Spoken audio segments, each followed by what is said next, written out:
반갑습니다. 6월 2일 수요일 새벽 말씀을 드리겠습니다. 본문 말씀은 사도행전 9장 3절, 4절을 5절을 읽어드립니다. 사울이 길을 가다가 다메섹에 가까이 이르더니 홀련히 하늘로부터 빛이 그를 둘러 비추는지라. 땅에 엎드러져 드럼에 소리가 있어 이르시되 사울아 사울아 네가 어찌하여 나를 박해하느냐 하시거늘 대답하되 주여 누구시니까? 이르시되 나는 네가 박해하는 예수라. 아멘. 신약시대에 가장 위대한 전도자 그리고 목회자를 꼽으라면 바로 사도 바울입니다. 사도 바울이 어떻게 그렇게 위대한 전도자가 될 수 있느냐? 그 사람의 지구력, 그 사람의 충성도, 그 사람의 끈기, 죽음을 불사하는 대단한 열정, 그런 것들인가? 원래는 그는 예수님을 신앙하는 사람이 아니었습니다. 유다교에 빠져가지고 예수님을 이단의 개수로 보고 예수 믿는 사람을 잡아가두는 적그리스도의 그런 열정을 가진 사람이었습니다. 이런 사람을 오늘 본문에 보니까 예루살렘에서 체포의 공문을 받아서 믿음의 사람을 잡아가두기 위해 다메섹 도상까지 먼 길을 가고 있을 때였습니다. 대낮이었습니다. 예수님께서 그에게 나타나셨습니다. 사울아 사울아 네가 어찌하여 나를 박해하느냐 라고 했을 때에 누구십니까?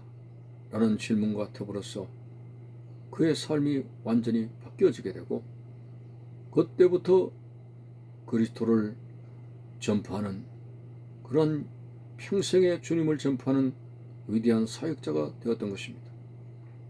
자, 오늘 우리는 사람이 위대하다. 그리고 칭찬과 박수를 보냅니다만 그러나 사람이 위대한 것이 아니라 그 사람을 크게 사용하시는 근원적으로 힘을 주시고 사용하시는 하나님이 위대한 것이고 오늘 사람은 단지 하나님이 쓰시는 연장에 불과한 것이고 하나님의 은혜로 말미암아 그렇게 하나님 앞에 쓰임받는 사람이 되는 것입니다. 만일 하나님께서 사울을 유다교에서 그대로 두었다면 계속해서 믿음의 사람을 잡아 가두게 될 것이고 그의 삶은 적그리스도의 삶으로서 천국에도 들어가지 못하는 불행한 사람이 되었을 것입니다. 자, 그래서 사도 바울이 위대한 것이 아니라 이를 적그리스도의 사람을 복음 전도자로 세우신 주님의 부르심이 위대한 것이고 그는 단지 큰 은혜를 입었을 뿐입니다. 그래서 사도 바울은 항상 입버릇처럼 하는 말이 있겠죠. 나의 나된 것은 하나님의 은혜로라고 했습니다. 자, 구약 시대에도 이스라엘의 가장 위대한 영도자로 꼽는다면 모세가 아니겠습니까? 모세는 참으로 하나님과 매우 가까이 하며 사역을 했던 사람입니다. 모세가 지상에서 가장 온유한 자라고 일컫음을 가졌죠. 그렇게 위대한 모세. 그런데 근본을 따져보면 그는 나일 강물에 그런 떠내려가는 이제 작은 상자에 담겨져서 나일 강물에 떠내려가다가 그 강물에서 죽게 되는 그런 자였을 뿐입니다. 그러나 강물에 떠내려가 죽을 수밖에 없는 그런 아기 모세를 하나님이 쓰시기 위해서 바로의 공주를 보내셨고 그리고 그 호랑이 굴에서 하나님의 역사하신 가운데 순탄하게 자라게 하시는 섭리 가운데 이제 여러 가지로 쓰임받는 그런 훈련을 받게 하시는 하나님의 섭리를 보십시오. 근본을 따지게 되면 모세는 죽을 수밖에 없는 사람이었지만 하나님의 은혜로 모세가 하나님 앞에 쓰임받게 되면서 우리는 출애굽 역사에 모세가 정말 크게 쓰임받았던 그런 모습을 보게 됩니다. 신약이나 구약이나 하나님 앞에 쓰임받았던 하나님의 사람들 다 그들이 근본을 따져보면 별것 아닌 사람들입니다. 기도원 같은 사람도 농사꾼에 불과합니다. 입다 같은 사람도 귀생의 아들입니다. 자, 그렇지만은 하나님께서 그들에게 은혜를 더하심으로 말미암아 큰 인물이 될 수가 있었습니다. 여러분, 오늘 우리는 우리를 자랑할 수도 없습니다. 하나님의 은혜로 되어질 뿐입니다. 우리는 하나님의 은혜에서 되어져 가는 존재입니다. 하나님의 은혜가 떨어지면 우리는 아무것도 아닙니다. 그래서 여러분들에게 이 시간에 드릴 말씀은 하나님의 은혜를 사모하자.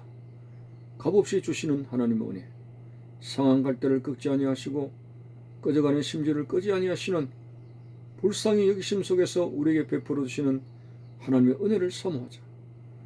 독생자 예수 그리스도를 우리에게 구주로 보내신 최고의 은혜를 비롯해서 이 땅에 살아가는 날 동안 하나님께서 우리에게 주신 믿음의 은혜, 그리고 사탄과의 전쟁에서 승리할 수 있도록 힘을 주시는 은혜, 오늘 또 무엇을 먹을까 입을까 마실까의 생존 문제에 있어서 먹을 것 입을 것 마실 것을 우리에게 배려해 주시는 하나님의 은혜, 오늘 우리를 신앙의 사람으로 훈련시켜 주시고 연단시켜 주시며 고난 중에서도 우리를 버리지 아니하시며 고난 가운데서도 우리를 연단시키시고 점점 더 강성한 믿음의 사람으로 승리하시고 우리를 이끌어 가시는 하나님의 은혜, 정말 카리스라고 하는 하나님의 은혜는 우리가 자격이 있어 받는 것도 아니고 우리가 공로가 있어서 받는 것도 아니고 그저 하나님이 긍휼히 여겨주셔서 일방적으로 베풀어 주시는 하나님의 사랑입니다.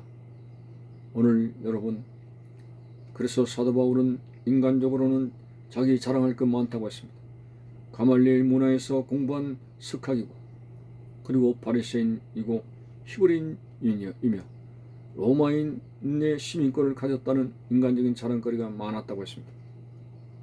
그러나 예수 그리스도를 알고 나서부터 이러한 것들은 하나의 배설물에 불과한 것이라고 했습니다. 오늘 세상에 여러 가지 유명하고 많이 가졌고 지식이 풍부하고 이런 것들이 구원받지 못한다는 그러한 사실 앞에 배설물에 불과한 것이죠. 그래서 오늘 우리를 지옥에서 건져주시는 예수 그리스도의 십자가의 은혜, 이것만이 우리의 자랑거리라고 바울이 말하지 않았습니까? 참으로 구원받는 것이야말로 최고의 우리의 삶의 큰 행복이고 또 하나님 주신 가장 큰 은혜입니다. 우리는 이 은혜를 생각하며 사도 바울처럼 항상 기뻐하고 범사에 감사하며 아무것도 염려하지 말고 두려워하지 아니하고 모든 걸 후히 주시는 주님 앞에 예수 이름으로 기도할 때 우리에게 응답 주시는 하나님의 은혜가 얼마나 큽니까? 아무것도 염려하지 말고 모든 일에 기도와 간구로 너희 구할 것을 감사함으로 하나님께 아뢰라. 그리하면 모든 지각이 뛰어나신 하나님의 평강이 예수 그리스도 안에서 너희 마음과 생각을 지켜주시겠다고 하신 주님 앞에 우리가 뭐가 두려울 것이 있겠습니까? 중요한 것은 우리는 목자 되신 하나님의 인도를 받으면서 오늘도 좌로나 우로나 치우치지 아니하고 신앙의 길을 바로 지켜나갈 수 있는 이 은혜를 받는다고 하는 사실이 중요합니다. 항상 하나님의 말씀으로 우리의 심령을 태웁시다. 성령의 불로 우리의 마음을 태웁시다. 그래서 오늘 우리 속에 예수 그리스도를 사랑하는 뜨거운 열정을 가지고 오늘도 주님 몸된 교회를 열심히 출입하며 말씀을 들으며 주님 몸된 교회를 잘 섬기며 그것이 아무리 허들의 일일지라도 우리는 예수님께서 십자가를 지시까지 모욕적인 그 자리에 나갔으며 최고의 낮은 자세로 섬기러 오셨던 주님의 모습을 생각하면서 우리의 자존심을 내쉬지 말고 항상 낮은 자세로 섬기는 그러한 모습으로 하나님의 일을 기쁘시게 할 수 있는 은혜 가운데 살아가는 우리의 모습이 되어져야 됩니다. 우리는 은혜로 사는 인생입니다. 은혜 떨어지는 것은 마치 달리는 차에게 기름이 떨어지는 것처럼 모든 원동력이 사라지는 것이 아니겠습니까? 참 모든 은혜를 주신 하나님께 영광을 돌리고 은혜를 사모하고 은혜 안에서 살아갈 수 있는 믿음의 사람들 되시기를 바라는 것입니다. 감사합니다.